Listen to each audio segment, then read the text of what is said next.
Atas nama Bapa dan Putra dan Roh Kudus. Amin. Yesus adalah Tuhan atau Tuhan? Suatu pertanyaan yang selalu dimunculkan untuk kita jawab. Maka biarlah kitab suci yang menjawabnya. Dalam kitab suci Perjanjian Baru yang ditulis dalam bahasa Koine digunakan kata kurios. Umeis tonete me ho didaskalos kai ho kurios kai kalos legete ei megar. Yohanes 13 ayat 13. Dalam kitab Injil Yohanes 13:13 di atas digunakan kata ho kurios. Perhatikan kata ho kurios. Kita lihat selanjutnya. O pasolegon moi kurie ei seleu setai eis ton basilean ton oranon allo poion to telome toi patros mouton en oranos.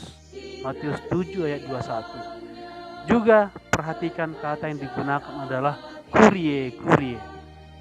Tide me kaleite kurie kai o poyete hao lego.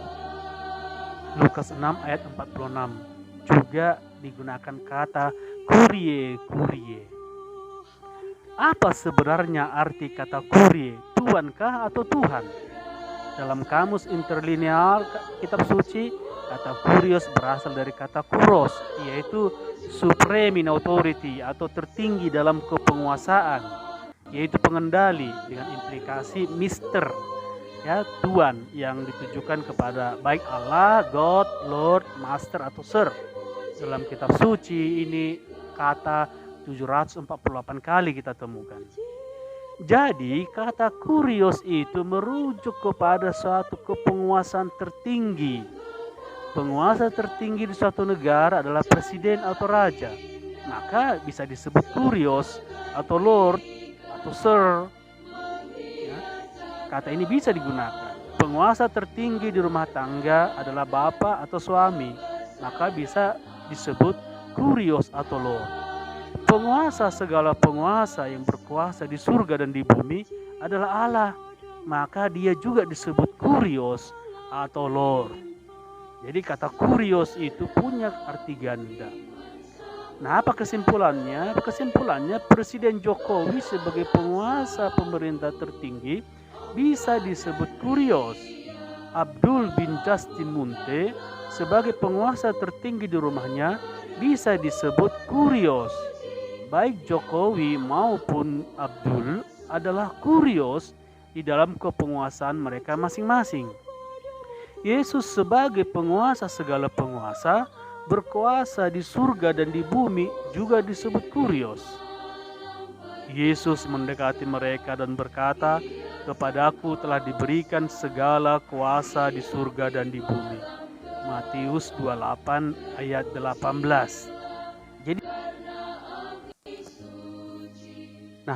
pertanyaan, kembali kepada pertanyaan, Yesus adalah Tuhan atau Tuhan?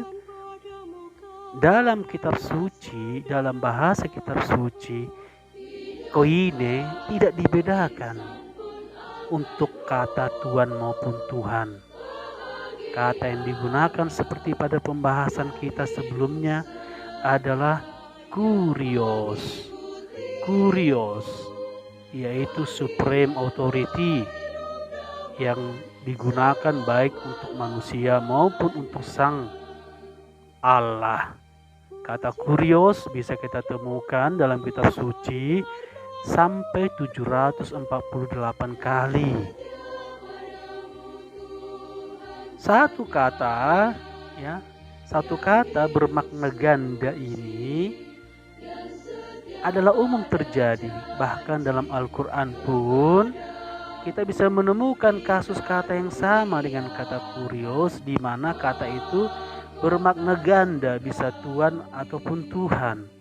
Contoh dalam surat Yusuf dikatakan begini, warawadatahu alayya huwa fi baitiha an nafsihi wa galkati al-abwa bawakalat hayat laka kala ma'ada Allahi inna rabbi ahsana ma'a wa aya inna la yuflihu al-salimuna. Di sana kata Yusuf, inna rabbi, sesungguhnya Tuanku. Ya, Al-Quran diterjemahkan di sana, sesungguhnya Tuanku telah memperlakukan aku dengan baik, bukan Tuhanku. Ya, dalam surah Yusuf, Rabbi, inna Rabbi, sesungguhnya Tuanku, bukan Tuhanku. Wara wa datahu ilaihi huwa fi bitiha an nafsihi wa ghalakati al-abuwa bawakala hayat laka kala ma'ada illa inna rabbi. Lihat di sana, inna rabbi, sesungguhnya Tuanku. Penerjemah Al-Quran tidak menggunakan kata Tuhanku di sana. Jadi ini sama dengan kata kurios. Bahwa kata kurios tidak selamanya harus diterjemahkan Tuhan, tidak selamanya diterjemahkan Tuan. Perhatikan kata dalam surat Quran ini. Inna Rabbi. Ya, sesungguhnya Tuanku. Mengapa Tuanku? Karena merujuk kepada majikannya Yusuf. Bukan ditujukan kepada sang penguasa surga dan bumi.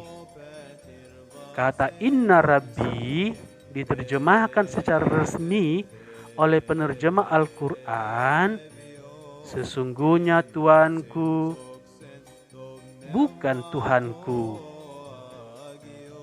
Ini namanya adalah satu kata bermakna ganda yang artinya disesuaikan kepada siapa kata itu ditujukan. Bandingkan dengan ayat ini. Alhamdulillahi Rabbi alamin. Alhamdulillahi Rabbil alamin. Segala puji bagi Allah, Tuhan seluruh alam. Dalam Al-Fatihah 1 ayat 2. Perhatikan di sini, Rabbi diterjemahkan Tuhan, bukan Tuan seperti dalam surat Yusuf. Kata yang sama dalam surat Yusuf, Rabbi, kata yang sama digunakan dalam Al-Fatihah ayat 2, Rabbi, Alhamdulillah, Rabbil Alamin, diterjemahkan berbeda. Yang satu Tuhan, yang satu Tuhan. Bila merujuk kepada sang penguasa surga dan bumi atau sang pencipta, maka diterjemahkan Tuhan. Kata Rabbi diterjemahkan Tuhan, bukan Tuan dalam ketika merujuk kepada sang penguasa sejati.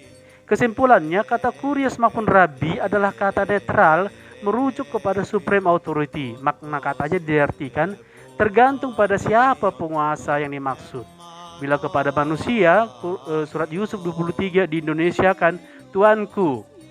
Bila kepada sesembahan muslim atau sesembahan siapapun, kata Rabbi diterjemahkan Tuhanku. Hal yang sama berlaku kepada Yesus. Karena dia adalah penguasa surga dan bumi, dan nasib manusia di hari kiamat bergantung kepada Yesus, maka kata kurios atau kata Rabbi kepada Yesus harus diterjemahkan Tuhan, bukan Tuan. Matius 28 ayat 18, Yesus berkata kepada mereka, kepadaku telah diberikan segala kuasa di surga dan di bumi.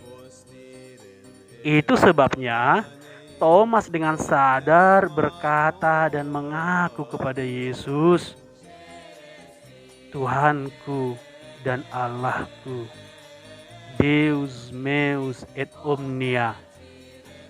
Ini adalah kesadaran dari Thomas